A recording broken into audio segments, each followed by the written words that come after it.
अब previous lecture में हमने routine, continuous, perfect, should, can और इज एम आर को एक डायलॉग में सबको किया हमने, और हमने देखा कि नेटिव लोग जो हैं वो अपनी स्पीकिंग में इसको यूज कर रहे हैं।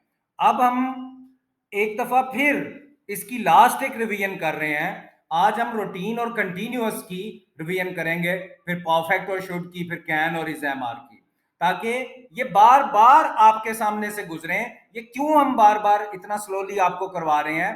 क्योंकि आपने जब आज तक जो भी आपने स्कूल में, कॉलेज में, यूनिवर्सिटी में इसको जब भी सीखा है, हुआ ये है कि जैसे ही आप आगे गए ये भूल जाते थे। इसलिए हम इस पे बहुत स्लोली आगे गुजर रहे हैं। इसके बाद जो नेक्स्ट रूल्स हैं उन पे चलेंगे। तो आज हम लास्ट एक रिवीजन, आज हम रूटीन और कंटिन्यूअस की एक साथ रिवीजन करेंगे। रूटीन क्या है? ये 9 लोग कुछ करते हैं, और कंटिन्यूअस क्या है कि ये 9 लोग कुछ कर रहे हैं। अच्छा, एक बात आप और याद रखें, आपने नोट भी की होगी कि रूटीन जो है ये भी प्रेजेंट की रूटीन है। करते हैं, करते थे नहीं है। कंटिन्यूअस भी प्रेजेंट का है, ये 9 लोग कुछ कर रहे हैं, ये प्रेजेंट की कंटिन्यूअस है। परफेक्ट में भी प्रेजेंट है, प्रेजेंट परफेक्ट है, ये कुछ कर चुके हैं, कुछ कर चुके थे नहीं। और शुड भी प्रेजेंट है कि इन लोगों को ऐसा करना चाहिए, ऐसा करना चाहिए था नहीं। और कैन भी, ये 9 लोग कुछ कर सकते हैं, कुछ कर सकते थे नहीं। और इज एम आर भी जो क्या है, विदाउट वर्ब जो आता है, वो भी प्रेजेंट के लिए है। इट मींस ये सारे फार्मूला जो हमने अभी तक किए हैं ये प्रेजेंट के हैं। इसके बाद पास्ट वाले भी करेंगे जो कि बाद में आएंगे। तो एक क्विक रिवीजन अब इसको पेयर्स में हम कर लेते हैं कि आज हम एक पेयर कर लेते हैं रूटीन और कंटिन्यूअस की रिवीजन। जैसे रूटीन में हम कहते हैं ही वर्क्स, वो काम करता है। और negative, he does not work, क्योंकि ये ही शीट सिंगल नेम के साथ है इसलिए वर्ब के साथ एस आएगा रूटीन में। वो काम करता है। और he does not work, does में एस आ गया, वर्क में एस नहीं आएगा, वो काम नहीं करता है। डज ही वर्क, क्या वो काम करता है? और डज ही नॉट वर्क, क्या वो काम नहीं करता है? और इसी का स्पोकन है डजंट ही वर्क, क्या वो काम नहीं करता है। अब ये जो क्वेश्चंस बन गए हैं इनके साथ आप why, where, when, how much ये आप यूज कर सकते हैं क्वेश्चन वर्ड्स। जैसे डज ही नॉट वर्क, या इससे पहले ले लेते हैं डज ही वर्क, क्या वो काम करता है? और इसके साथ ले लें वाई डज ही वर्क, वो क्यों काम करता है? How much does he work, वो कितना ज्यादा काम करता है? डज ही नॉट वर्क, क्या वो काम नहीं करता है? Why does he not work, वो काम क्यों नहीं करता है? और स्पोकन में वाई डजंट ही वर्क, वो काम क्यों नहीं करता है? इसी तरह जो रूटीन है वो आई वो यू दे प्लूरल नेम में से यू के साथ ले लेते हैं, अब एस नहीं आएगा। आई वो यू दे प्लूरल नेम की रूटीन में एस नहीं आता। यू स्टडी, तुम पढ़ते हो। यू डू नॉट स्टडी, इसका नेगेटिव जो है वो डू नॉट से बनता है, डज नॉट से नहीं बनता। तुम नहीं पढ़ते हो। डू यू स्टडी, क्या तुम पढ़ते हो? डू यू नॉट स्टडी, क्या तुम नहीं पढ़ते हो? और इसी को स्पोकन में कर लें डोंट यू स्टडी, क्या तुम नहीं पढ़ते हो?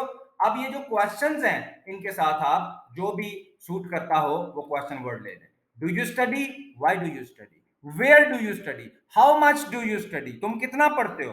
डू यू नॉट स्टडी, क्या तुम नहीं पढ़ते हो? Why do you not study, तुम क्यों नहीं पढ़ते हो? व्हाई डोंट यू स्टडी, तुम क्यों नहीं पढ़ते हो? तो आपने देखा कि जब क्वेश्चंस बन जाएं तो उनके साथ ये वाले क्वेश्चन वर्ड जो हैं ये बहुत अच्छे लगते हैं। Why, where, when, how much, और भी कुछ क्वेश्चन वर्ड्स होते हैं वो भी आपको करवाएंगे। उसके बाद हम चले जाते हैं रूटीन, उसके बाद हम कंटिन्यूअस में चले जाते हैं कि 9 लोग कुछ कर रहे हैं। तो दे आर कमिंग, वो आ रहे हैं। दे आर नॉट कमिंग, वो नहीं आ रहे हैं। आर दे कमिंग, क्या वो आ रहे हैं? आर दे नॉट कमिंग, क्या वो नहीं आ रहे हैं? और इसका स्पोकन है आंट दे कमिंग, क्या वो नहीं आ रहे हैं? अब इसका जो क्वेश्चन है उसके साथ आप वाई वेयर का एक्सपेरिमेंट कर सकते हैं। Are they coming, why are they coming, how are they coming, वो कैसे आ रहे हैं? जैसे वो बाइक पे आ रहे हैं, वो बस पे आ रहे हैं, वो ट्रेन पे आ रहे हैं। How how are they coming? Are they not coming, why are they not coming, वो क्यों नहीं आ रहे हैं? And why aren't they coming, aren't they coming से पहले वाई ले लें। वाई आंट दे कमिंग, वो क्यों नहीं आ रहे हैं?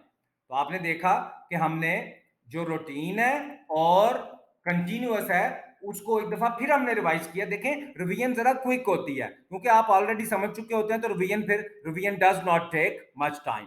ये जो revision does not take much time है, ये भी आपका रूटीन का नेगेटिव मैंने बनाया।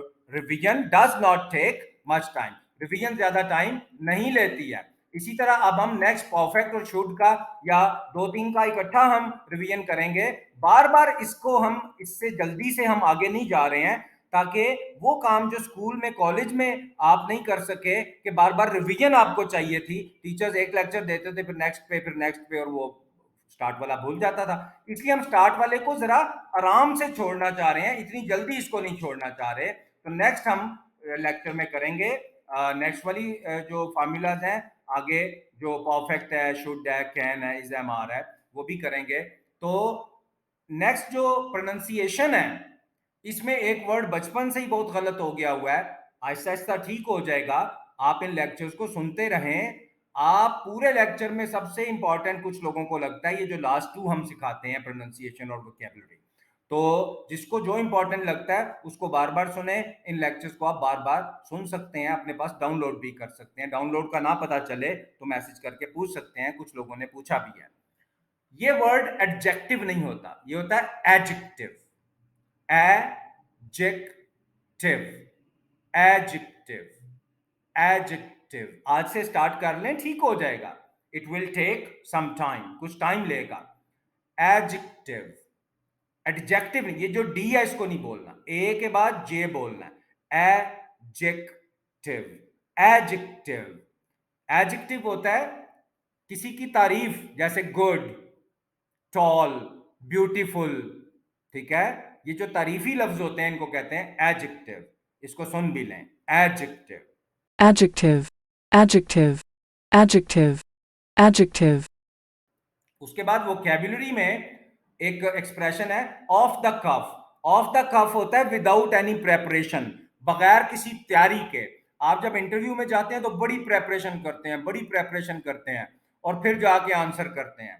लेकिन समटाइम्स हमें कोई वैसे ही कोई क्वेश्चन पूछ लेता है कहीं पे बैठे हुए, तो उस वक्त हम कोई प्रेपरेशन करके जवाब नहीं देते, बल्कि विदाउट प्रेपरेशन ऑफ द कफ हम बोलते हैं।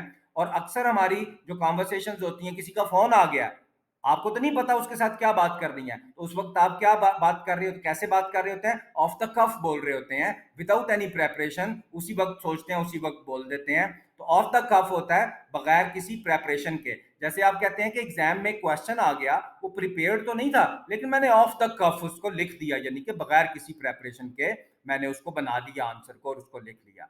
फिर आप कहते हैं कि मैं वहां पे गया तो मुझे उन्होंने एक ऐसी बात पूछ ली जो कि मैं उसके लिए रेडी नहीं था, लेकिन फिर ये है कि ऑफ द कफ मैंने उनको आंसर किया, बगैर किसी प्रेपरेशन के, बगैर किसी नोटिस के, मैंने उसी वक्त बना के उनको आंसर कर दिया। तो ऑफ द कफ होता है उसी वक्त बैठे बैठे आप किसी चीज को कर देते हैं, बोल देते हैं और उसकी पहले से प्रेपरेशन नहीं करते। तो ऑफ द कफ जब आप बात करते हैं, इट मींस आपने उसकी पहले से प्रेपरेशन नहीं की होती। एग्जाम्स में भी कुछ लोग कुछ क्वेश्चंस को ऑफ द कफ लिखाते हैं, बगैर किसी प्रेपरेशन के लिखाते हैं कि चलें कुछ तो मार्क्स मिलेंगे। तो ऑफ द कफ का मतलब होता है विदाउट एनी प्रेपरेशन कोई बात करना या कोई काम करना या कोई स्टेप ले लेना, एडवांस में आपने उसकी प्रेपरेशन ना की हो। तो आज हमने ये रिवीजन की है रूटीन की और कंटिन्यूअस की। रूटीन में ये 9 लोग कुछ करते हैं प्रेजेंट, और कंटिन्यूअस में ये 9 लोग कुछ कर रहे हैं।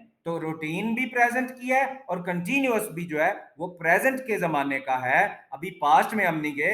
इन ये जो रिवीजन हमने स्टार्ट की है, इसके बाद हम जो रूटीन, कंटिन्यूअस, परफेक्ट, ये पास्ट वाले भी करेंगे और फिर वो भी आपके लिए बिल्कुल कभी कोई प्रॉब्लम नहीं करेंगे।